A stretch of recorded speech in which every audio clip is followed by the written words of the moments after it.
Hi, this is Deborah Santulli Barone of Did You Know? Today we're going to talk about lymphedema.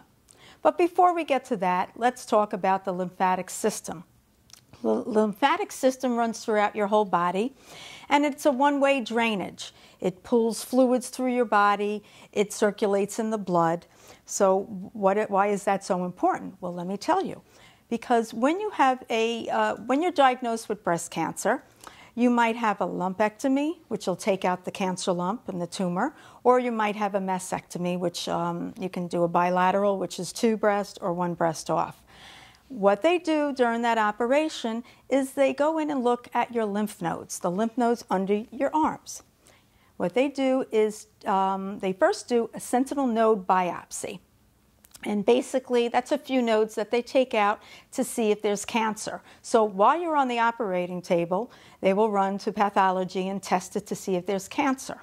If there isn't any cancer, which is a negative, then they won't go any further and take any more nodes out, which is a good thing.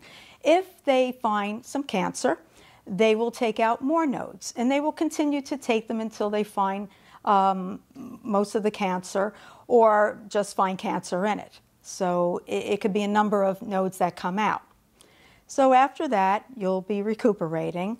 And what the doctor will talk about, or what they should do, is send you to a lymphedema specialist. Because again, the lymphatic system is pushing fluid throughout your body. When you have lymphedema, which means your arms are swollen, the reason why they're swollen is because now the fluid can't flow as quickly and as fast throughout your body. So what happens then is that there's a buildup. Picture it like a pond that fills up and the water gets stagnant because it's not moving. It's not like a river that's moving, it's a stagnant pond.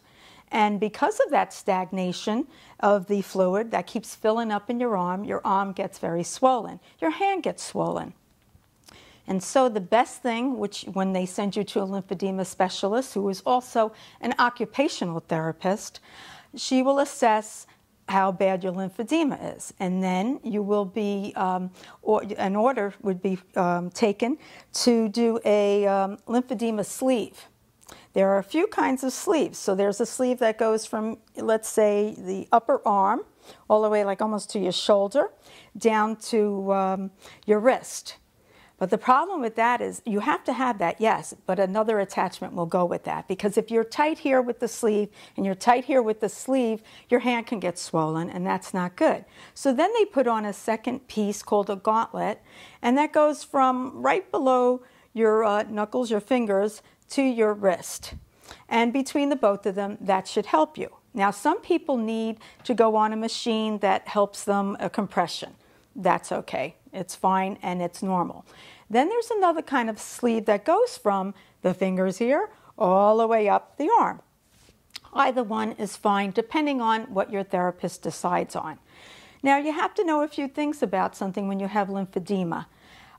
First of all, when you go for an operation or any kind of procedure and you need IV, intravenous, do not get it put in the arm with the lymphedema. You need to put it on the other arm. And the same thing goes for the blood pressure. Anytime you go to the doctor, you tell your primary doctors, your heart doctor, everyone, you cannot have that compression of blood pressure on this arm.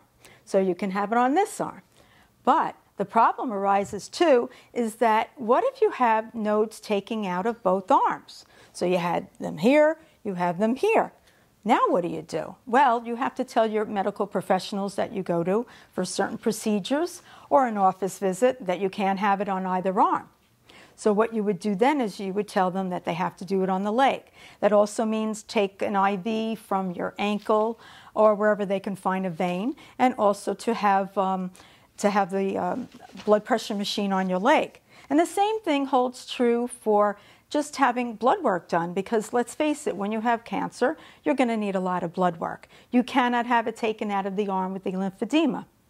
And again, as I suggested, if you have it on both arms, the lymphedema, then you need to speak to the professionals and they will decide where else they can take the blood from. So that's very important to know, because when you have lymphedema, you can also get different kinds of infections. So the same thing, like if you get a mosquito bite, on this arm. Of course, you can't control that, but be aware of it, watch it, make sure it doesn't get red or swollen or hot, because then you might have an infection, and you should see a doctor as soon as possible. That's very important. So how do we prevent this? How do we prevent infections? Because sometimes we can't prevent lymphedema, but we can prevent infection. Well, first of all, don't wear tight clothing. Don't wear tight watches or jewelry or tight rings. It's very important. Be careful when you're cooking or you're taking stuff out of the oven. Make sure you wear mitts, because you don't want to have any burns that can turn to infections. That's very important. When you are on a plane, the air pressure is certainly different than what we have here when you're on land. So what do? You have to wear your compression sleeve. And it means going from here, the fingers, all the way up the arm. And your doctor, of course, will know best, but you should also be an advocate and be able to ask these questions or demand what you need to have. It's very important with that. Now, carrying heavy items is another factor. The arm that has the lymphedema, you shouldn't carry anything heavy on that arm. And if two arms have lymphedema, well, it's time to find someone to carry your weight, as I always say. And the same thing goes for housework or strenuous work. Gardening, take your time. Don't get, wear gloves so you don't get cut with any thorns. And it's very important with any kind of cuts that you get. You have to be extremely careful. And don't forget, if you think you have lymphedema and you think it's infected, you need to call your doctor right away, because maybe you would be prescribed antibiotics for something like that. And you need to see a specialist and make sure the specialist is licensed. And the same thing goes for if they're going to do occupational therapy. Now you might ask, why occupational therapy? Well, sometimes when you have node biopsies, your arms hurt a lot because they're pulling. Every time you lift it, it's pulling on the breast that had an operation. And it gets very tight, the muscle under here. So you need to sometimes occupational therapy, which will push the muscles up and will move the muscles around. You can actually do some stuff at home, but you need to talk to your doctor about it. You can lean against the wall with your hands against the wall and push slightly, or you can try to climb up the wall, because if you wait too long after your operation, your arm can freeze, and then you need more occupational therapy. So that's important to know that. Now you can also go to a massage therapist and have a massage. It's very good for you. Do not do the massage on your own. It's imperative that a licensed massage person that has worked with cancer patients, who is certified, so that they can teach you exactly what can be done. Because if you're massaging yourself, you might be pushing the lymph node, the liquid in one spot, and then it stays in one spot, and then it gets bigger and bigger and bigger. That's not a good idea, because it could also cut off circulation. So what you need to do is find a licensed, certified massage therapist. And besides that, I feel that you need to be able to go to a place where other people have lymphedema. I suggest a support group, so that you're talking with women that have the same problem, and that they can help you through it too.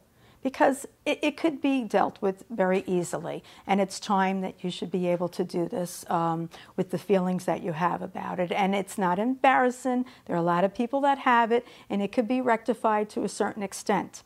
So here I am today on Did You Know? And I hope to see you again soon. And thank you so much for tuning in. This is Deborah Santulli Barone. Thank you.